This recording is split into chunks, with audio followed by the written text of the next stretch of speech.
சத்தமின்றி முத்தம் தான் இந்த படத்தை பார்த்தேன். ஸோ படம் வந்து ஒரு நல்ல ஒரு கதை. ஆனால் அந்த கதையை வந்து என்ன பண்ணிட்டாங்கன்னா செகண்ட் ஹாஃப்ல வந்து ரொம்ப மிஸ் பண்ணிட்டாங்க. இந்த படம் பார்க்கும்போது ஒரு புது ஜானரே எனக்கு தோணுச்சு. சூப்பர் டார்க் ஹியூமர்னு சொல்லிட்டு. டார்க் ஹியூமர்னா ஒரு சீரியஸான ஒரு சுச்சுவேஷனில் வந்து கேரக்டர் சீரியஸாக பண்ணுறது ஆடியன்ஸ் சிரிப்பு வரும். இதில் க்ரூவே சீரியஸாக பண்ண ஒரு விஷயம் வந்து நம்மளுக்கு சிரிப்பு வருது. ஸோ அல்டிமேட் ஒரு லாஜிக்கெல்லாம் மிஸ் ஆகிற மாதிரி. உதாரணத்துக்கு ஒரு ஷாட்டில் வந்து வீட்டில் உட்காந்துருப்பாரு, பின்னாடி வந்து வெயில் இருக்கும், டக்குன்னு பவர் ஆஃப் பண்ணுவான், டோட்டல் டார்க் ஆயிரும்.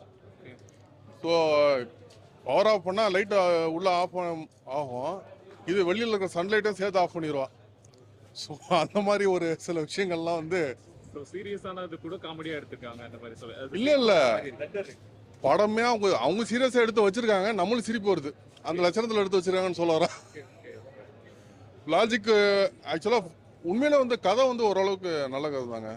ஃபர்ஸ்ட் ஹாஃப் நல்லாவே போகுது, ட்விஸ்ட் டர்ன்ஸ் அந்த மாதிரி விஷயங்கள் நல்லாவே போகுது.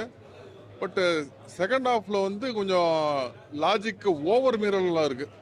ஸோ நம்மளால வந்து படத்துக்கு அந்த ஒரு இம்ப்ரெஷன் அப்படியே டோட்டலாக வந்து மாறிடுது. படம் முடிஞ்சு வரும் போதே நம்மளுக்கு அந்த என்னடா பார்த்தோன்னு இருக்கு. பட் ஃபர்ஸ்ட் ஹாஃப் உண்மையிலேயே ஒரு நல்லா இருந்துச்சு. லாஜிக் ஓவர் மீறல், அதனால நம்மளுக்கு வந்து ரொம்ப ஒரு மிஸ் ஆகுது. ஒரு படம் வந்து த்ரில்லர் ஜானரு. படத்தில் வந்து ஆண்ட்ரியா சாங் வந்து ரொம்ப நல்லா இருந்தது. அப்புறம் பார்த்தீங்கன்னா கிளைமேக்ஸில் ஒரு ட்விஸ்ட்டு, அந்த ட்விஸ்ட்டு வந்து எதிர்பார்க்க மாட்டாங்க யாரும், எதிர்பார்க்காத ஒரு ட்விஸ்ட் வந்து. நம்ம படம் நல்லா இருக்கு, கண்டிப்பாக ஒரு முறை பார்க்கலாம். தாராளமாக பார்க்கலாம், ஃபேமிலியோட பார்க்கலாம். ஸ்ரீகாந்த் சாரும் நல்லா பண்ணியிருந்தாரு, படம் நல்லா இருக்கு. புரியல? தாராளமாக பார்க்கலாம், நல்லா பண்ணியிருந்தாரு, செட்டில் பண்ணியிருந்தாரு, நல்லா இருந்தது. எதிர்பார்க்கல, கிளைமேக்ஸில் ஒரு ட்விஸ்ட் இருக்கு, அந்த ட்விஸ்ட் ரொம்ப நல்லா இருந்தது. அது சொல்லிட்டு அப்புறம் நீங்க எப்படி படம் பார்ப்பீங்க?